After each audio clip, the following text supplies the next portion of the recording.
दोस्तों ये एक सच्ची कहानी है और इसको आप प्लीज़ अंत तक ज़रूर देखें। कहानी अच्छी लगे तो प्लीज़ वीडियो को लाइक करें और चैनल को प्लीज़ सब्सक्राइब करें। आदित्य और प्रिया एक दूसरे से बेहद प्यार करते थे। वो दोनों एक ही कॉलेज में एक ही साथ पढ़ाई कर रहे थे और दोनों का अब कॉलेज में एक साथ पढ़ाई का आखिरी साल बचा हुआ था। एक दिन प्रिया और आदित्य एक पार्क में घूमने के लिए गए। तब प्रिया ने आदित्य से पूछा कि आदित्य, तुम मुझसे कितना प्यार करते हो और तुम मुझसे शादी करोगे या बस यूं ही प्यार करके छोड़ दोगे? तभी आदित्य ने प्रिया से कहा कि प्रिया, आज तुम मुझसे यह है कैसा सवाल पूछ रही हो? तो प्रिया ने कहा कि आदित्य, यह सवाल मैं तुमसे इसलिए पूछ रही हूँ क्योंकि मैं तुमसे बेहद प्यार करती हूँ और मैं मन ही मन तुम्हें अपना सब कुछ मान चुकी हूँ और अगर तुमने मुझे कभी छोड़ भी दिया तो भी मैं तुम्हें भूल नहीं पाऊंगी। यह कहते ही प्रिया की आंखों में आंसू आ गए। प्रिया को इस तरह रोते देख आदित्य ने सबसे पहले उसके आंसू पोंछे और फिर प्रिया को अपनी बाहों में ले लिया और फिर उससे ये कहा कि पगली, मैंने तुम्हें छोड़ने के लिए थोड़ी प्यार किया है। हमारा प्यार तो 7 जन्मों तक रहेगा और मैं जल्दी ही अपने घर वालों के साथ तुम्हारे पिताजी से तुम्हारा हाथ मांगने जरूर आऊंगा। यह सुनते ही प्रिया बहुत खुश हो गई और खुशी के मारे वो फिर से आदित्य की बाहों में लिपट गई और फिर वो दोनों ही अपने अपने घर चले गए। अब कुछ ही महीनों में दोनों की कॉलेज की पढ़ाई भी पूरी हो गई थी। अब दिन ब दिन आदित्य और प्रिया का भी प्यार बढ़ता ही जा रहा था। एक दिन आदित्य प्रिया से फोन करके कहता है कि प्रिया, आज मैं अपने माता पिता के साथ तुम्हारे घर आ रहा हूँ तुम्हारे और मेरे रिश्ते के लिए। यह बात सुनकर प्रिया बहुत ही खुश होकर आदित्य से कहती है, आदित्य, आज तो तुमने मुझे सरप्राइज ही कर दिया। तुम जल्दी आ जाओ और मैं जल्दी ही तैयार हो जाती हूँ।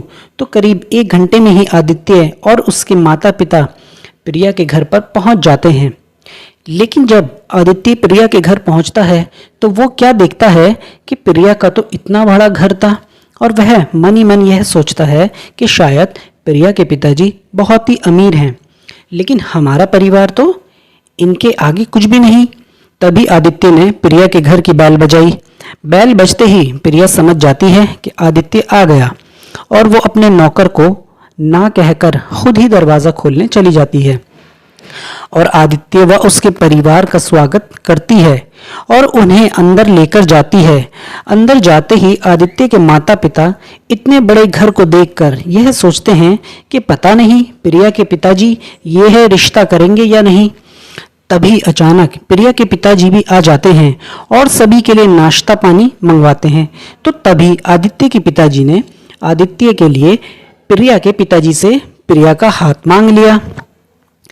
तो प्रिया के पिताजी ने आदित्य से पूछा कि बेटा, तुम काम क्या करते हो? तब आदित्य ने बड़े ही प्यार से कहा कि अंकल जी, मैंने रेलवे में बड़ी पोस्ट पर फॉर्म भर रखा है और मैंने उसके पेपर भी दे दिए हैं और बस अब रिजल्ट आना ही बाकी है। तभी प्रिया के पिताजी ने फिर यह पूछा कि उस रेलवे की पोस्ट पर तुम्हारी सैलरी कितनी होगी? तो आदित्य ने कहा कि अंकल जी, यही कोई 30,000 के आसपास होगी। यह सुनते ही प्रिया के पिताजी ने आदित्य से बहुत ही गुस्से में कहा कि तुम्हें पता है कि 30,000 तो मेरी बेटी 10 दिन में खर्च कर देती है और तुम्हें शायद यह भी नहीं पता होगा कि मेरी बेटी प्रिया हर हफ्ते 8 से 10,000 की तो बाहर शॉपिंग करके ही खर्च कर देती है।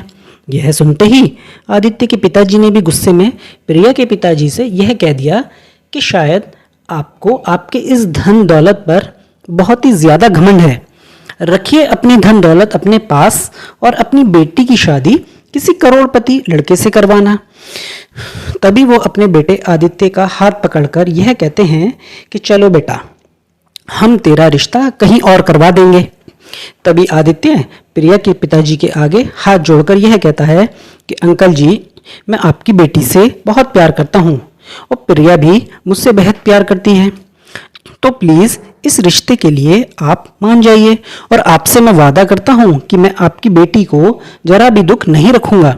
यह सुनते ही प्रिया के भी आंखों में आंसू आ जाते हैं और वो भी अपने पिताजी से कहती है कि पिताजी, मैं भी आदित्य से बहुत प्यार करती हूँ और मैं उसके बिना किसी और से कभी भी शादी नहीं कर पाऊंगी। बेटी की यह बात सुनकर उसके पिताजी ने उसके एक थप्पड़ मार दिया। तभी प्रिया रोती हुई अपने कमरे में चली गई और प्रिया के पिताजी ने गुस्से में अपने नौकर से कहा कि इन लोगों को यहाँ से बाहर निकाल दो। यह सुनते ही आदित्य और उसके माता पिता बड़े ही निराश होकर प्रिया के घर से चले गए और जल्द ही प्रिया के पिताजी ने प्रिया की एक बड़े घर में शादी तय कर दी और उन्होंने उसकी जबरदस्ती ही 1 महीने के अंदर सगाई भी करवा दी। उधर आदित्य की रेलवे में नौकरी भी लग चुकी थी। तब एक दिन अचानक प्रिया ने आदित्य को फोन करके यह कहा कि आदित्य, तुम कहाँ चले गए थे? मैंने कितनी बार तुम्हारा नंबर मिलाया लेकिन तुम्हारा नंबर बंद जा रहा था, और मैंने अपनी सहेली को भी कितनी बार तुम्हारे घर पर भेजा था मगर तुम्हारे घर तो ताला लगा हुआ था। फिर मुझे तुम्हारा एक दोस्त मिला तो मैंने उससे तुम्हारा नंबर लेकर तुम्हें फोन किया है। मेरे पिताजी ने मेरी सगाई जबरदस्ती ही किसी और से करवा दी, लेकिन मैं तुम्हारे बिना नहीं रह सकती। तुम जल्दी यहाँ आ जाओ आदित्य, वरना मैं अपनी जान दे दूंगी।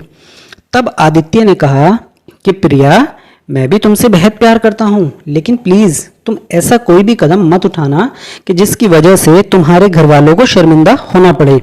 और प्रिया, अगर हमारा प्यार सच्चा होगा तो हमें मिलने से कोई भी नहीं रोक सकता।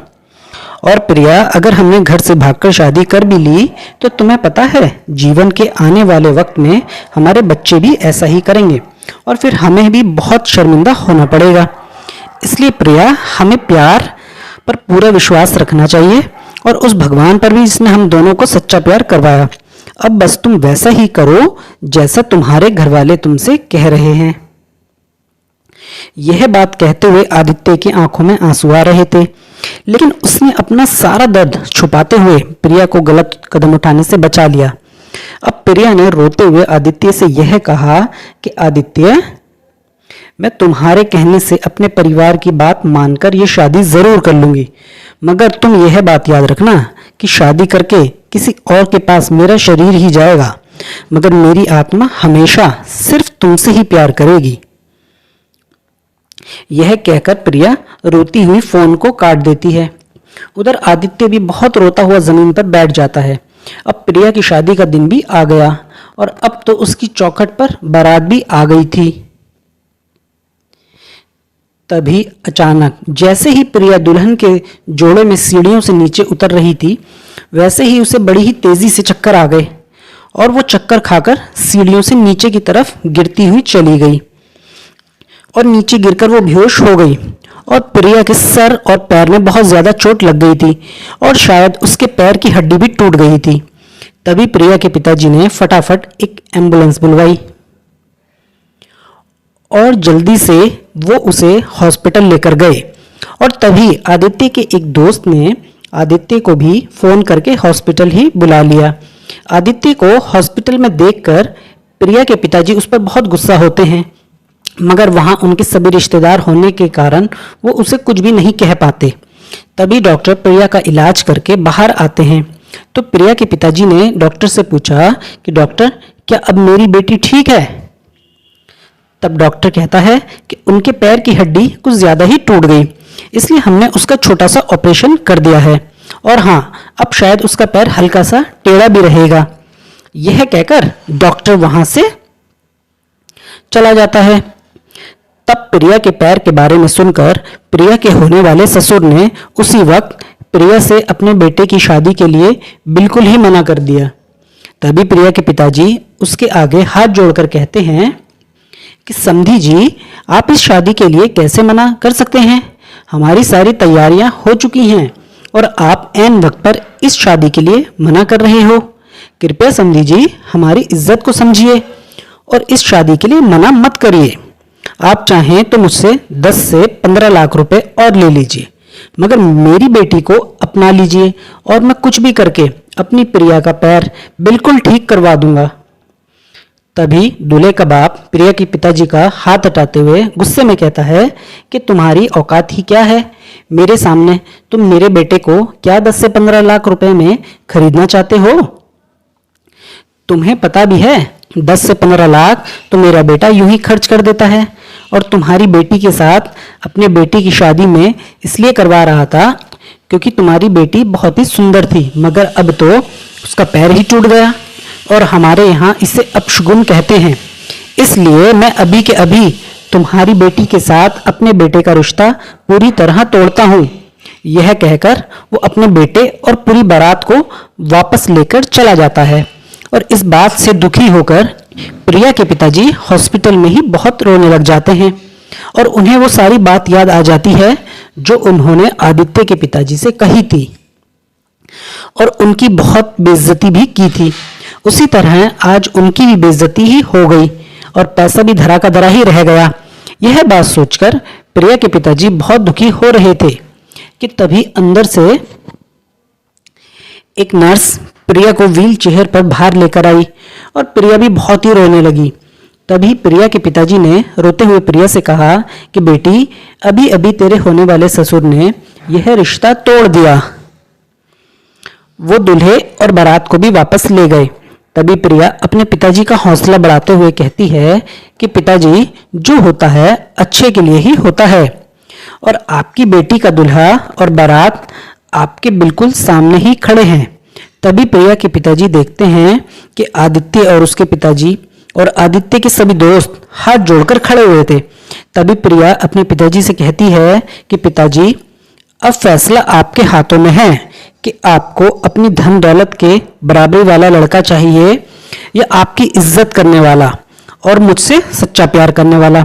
यह सुनते ही प्रिया के पिताजी आदित्य के पिताजी के पास जाकर हाथ जोड़कर माफी मांगते हैं और कहते हैं कि उस दिन मैंने आपकी इतनी ज्यादा बेइज्जती की थी, उसके लिए मैं आपसे माफी मांगता हूँ, कृपया मुझे माफ कर दीजिए। उस वक्त मैं अपनी धन दौलत में अंधा हो चुका था। तभी आदित्य के पिताजी यह कहते हैं कि आप ये माफी वाफी छोड़िए और आदित्य और प्रिया की शादी की तैयारियां कीजिए। तब सभी लोग शादी में पहुंच जाते हैं। प्रिया के पिताजी भी बहुत ही खुश हो जाते हैं, लेकिन प्रिया के तो पैर में चोट लगी हुई थी, तो शादी में फेरे कैसे हो पाते।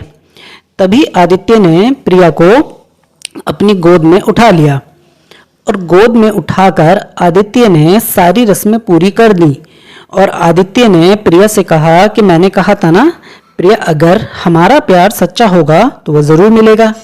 यह सुनते ही प्रिया बहुत ही खुश हो जाती है और आदित्य की गोद में बैठे ही बैठे उसकी बाहों में लिपट जाती है और मिल जाती है। आदित्य और प्रिया का सच्चा प्यार।